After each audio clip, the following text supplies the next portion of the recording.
Olá, galera. Vamos para mais algumas questões de estequiometria para tirar algumas dúvidas de perguntas que eu recebi.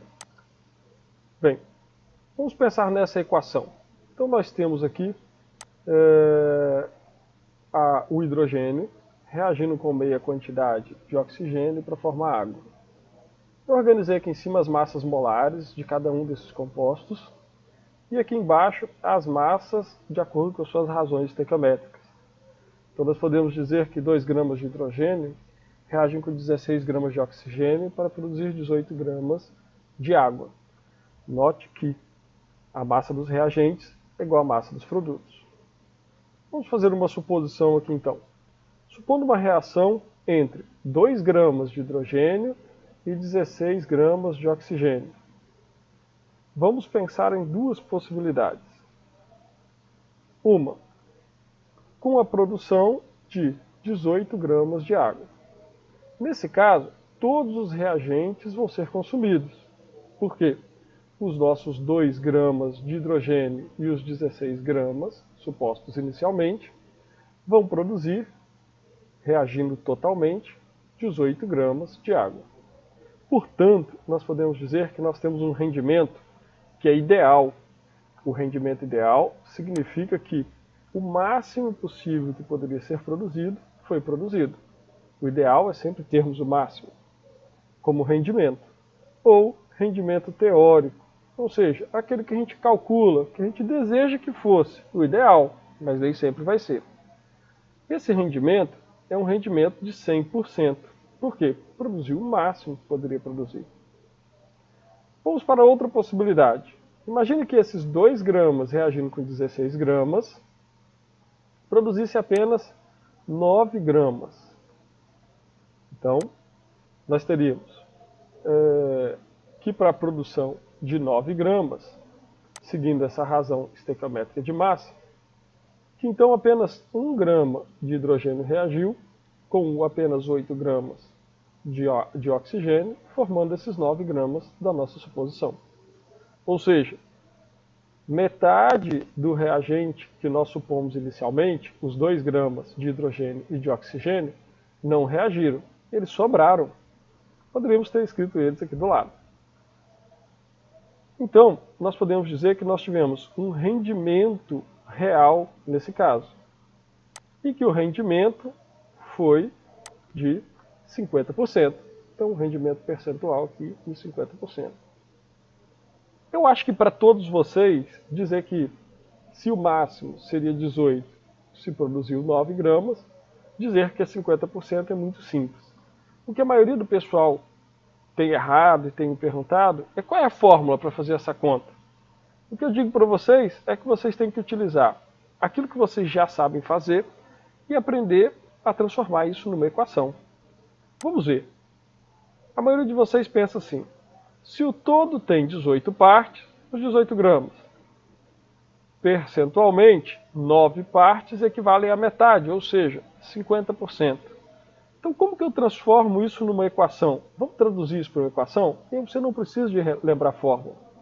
Olha o que você fez.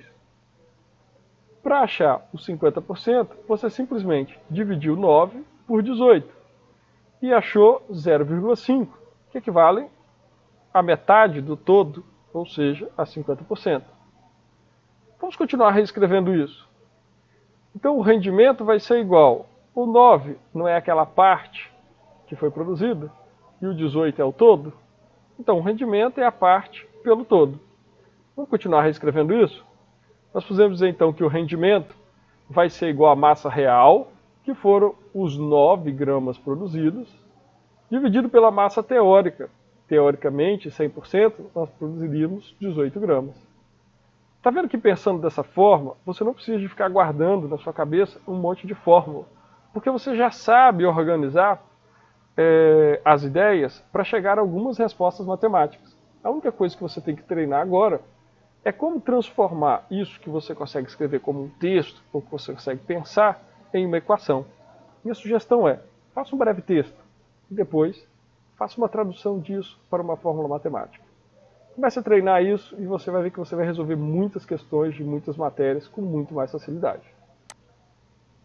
Vamos a uma questão a questão número 50 do capítulo 3 do Química Ciência Central. Então diz que o sal Epsom laxante forte, usado em medicina veterinária, é hidratado, o que significa que certo número de moléculas de água está incluído em sua estrutura sólida. A fórmula do sal Epsom pode ser escrita como, por exemplo, o sulfato de magnésio, e esse ponto aqui não significa vezes, tá, gente? Está indicando que essa água é de hidratação. Ponto X de água. Esse X é quantas moléculas de água para cada sulfato de magnésio. E aí vem a pergunta. Quando 5,61 gramas desse sal hidratado é aquecido a 250 graus Celsius, toda a água de hidratação se perde, deixando 2,472 gramas de sulfato de magnésio. Qual é o valor de X? A primeira coisa que nós temos que fazer agora é transformar todo esse texto numa estrutura simbólica da química. Então vamos lá. Nós tínhamos aqui, lá segundo enunciado, que o sal Epsom hidratado, e a gente não conhece a hidratação, e uma amostra de 5,061 gramas foi aquecido a 250 graus Celsius. Ao final da reação, restou uma massa de 2,472 gramas de sulfato de magnésio. Essas são as informações denunciadas. Bom, sabendo que a massa do reagente é igual à massa do produto, o primeiro passo que nós podemos tomar aqui é dizer que a massa de água vai ser igual à massa do reagente menos a massa desse produto. Ou seja, a massa de água vai ser 2,589 gramas. Então nós já temos tudo do enunciado traduzido em um esquema que nos permite agora trabalhar no desenvolvimento da resolução. Vamos trabalhar com a razão aqui que existe entre o sulfato de magnésio e a água. Vamos reescrever isso daqui de outra forma? Então olha só, para cada um de sulfato de magnésio nós temos X de água. Então isso aqui é uma razão matemática, uma proporção. Então nós podemos dizer o quê? Que para cada quantidade de matéria de sulfato de magnésio, nós vamos ter uma determinada quantidade de matéria de água. Bom, se isso é uma constante, nós temos, a partir da massa do sulfato de magnésio, nós podemos determinar a quantidade de matéria de sulfato de magnésio. Fazendo como? Dividindo a massa de sulfato de magnésio por sua massa molar, que está aqui em cima, que vai dar 0,02021 mol. Nós podemos determinar agora a quantidade de matéria de água. Como que nós podemos fazer isso? Da mesma forma que fizemos para o sulfato de magnésio. A quantidade de matéria de água vai ser a massa de água que determinamos anteriormente, dividido por sua massa molar, e aí nós temos a quantidade de matéria de água. Feito isso, substituindo as incógnitas, nós temos que 1 sobre x vai ser a quantidade de matéria de sulfato de magnésio dividido pela quantidade de matéria de água, portanto x é igual a 7. Você está vendo? Para resolver questões como essa, você tem que buscar sempre observar que a soma da massa dos reagentes é igual à soma da massa dos produtos e que existem sempre relações de proporcionalidade, que você vai escrever como uma fração. E essas relações de proporcionalidade, elas são constantes. E você pode testá-las através de modificações, através de possíveis valores para cada uma dessas variáveis. Vamos passar para a próxima questão. Então essa questão aqui diz o seguinte, que o teor da piperazina existente no produto comercial pode ser determinado por precipitação e pesagem de diacetato de piperazina. Bom, está aqui a reação e muita gente vai ficar super preocupado. Nossa, que enunciado difícil, piperazina, diacetato de piperazina. Calma. Se você já viu um pouquinho de química orgânica, você tem que lembrar que essa aqui é a fórmula do ácido acético. Se aqui eu tenho uma reação com piperazina, isso quer dizer que essa é a fórmula da piperazina. E o diacetato de piperazina? De 2. Acetato de ácido acético, ou seja, tem 2 ácidos acéticos aqui, olha o 2 aqui. E uma molécula de piperazina. Tudo bem. Em um experimento, 0,32 gramas da amostra de piperazina foi dissolvida em 25 ml de acetona e 1 ml de ácido acético foi adicionado. Acho que faltou falar no enunciado que tinha ácido acético em excesso. Isso pode causar alguma dúvida. Após 5 minutos, o precipitado foi filtrado, lavado com acetona e seco a 110 graus Celsius, originando o resíduo de 0,71 gramas. Então essa é a forma que o químico faz no laboratório para separar o produto que foi obtido numa solução. Com base nessas informações, D, o percentual de piperazina na amostra original e a composição centesimal da piperazina. Vamos lá. Uma coisa que você tem que lembrar é que aquela fórmula da piperazina escrita anteriormente, desse jeito aqui, que cada vértice desse representa um carbono. Então está aqui os carbonos. E que o carbono vai fazer sempre 4 ligações. Se cada traço desse faz uma ligação, nós temos esse carbono aqui como exemplo, ele já faz 2 ligações. As outras 2 são com quem? Com outros 2 hidrogênios, com o qual ele vai fazer uma ligação. A partir disso você consegue calcular a massa molar da piperazina. Está aqui o ácido acético e sua massa molar, e está aqui o diacetato de piperazina. Poderíamos calcular a massa molar somando as duas massas aqui, mas nem precisa disso, porque o enunciado já deu essa massa molar. Vamos aos dados do enunciado. O enunciado diz para a gente então que tinha uma amostra de 0,32 gramas, que a partir dessa amostra produziu 0,71 gramas. O que a gente pode se perguntar é o seguinte: será que aqui nós tivemos um rendimento de 100% ou essa amostra não era pura? Vamos lá. Se ele está perguntando o percentual de piperazina na amostra, a gente já pode observar que, na verdade, é uma questão sobre pureza da amostra. Ou seja, muito provavelmente, nem toda essa massa da amostra contém piperazina. Vamos à nossa relação estequiométrica. Nós temos que 80, como a proporção aqui é de 1 para 1, 1 de piperazina para 1 de acetato, uma quantidade de piperazina, equivalente a 86 gramas, vai produzir uma quantidade de diacetato de piperazina, que vai ter 206 gramas. Então nós podemos dizer o seguinte: ora, aqueles 0,71 gramas que foram produzidos de diacetato, foram produzidos a partir de que massa de piperazina? Então nós podemos observar que aqui a massa de piperazina seria igual a 0,296 grama. Bem, então nós podemos dizer que a pureza da nossa amostra é igual a massa de piperazina dividido pela massa da amostra. Substituindo os valores, nós encontramos então que a pureza da amostra é de 92,5% de piperazina, ou seja, o percentual de piperazina na amostra é de 92,5%. Continuando a nossa questão, na letra B, a composição percentual da piperazina. Então, de posse da fórmula molecular da piperazina, C4H10N2, nós podemos calcular a massa molar da piperazina. Vai ser igual a 4 vezes a massa molar do carbono, 10 vezes a massa molar do hidrogênio, 2 vezes a massa molar do nitrogênio. Então nós temos que vai ser um total de 48 gramas por mol de carbono, mais 10 gramas por mol de hidrogênio, mais 28 gramas por mol de nitrogênio, totalizando 86 gramas por mol.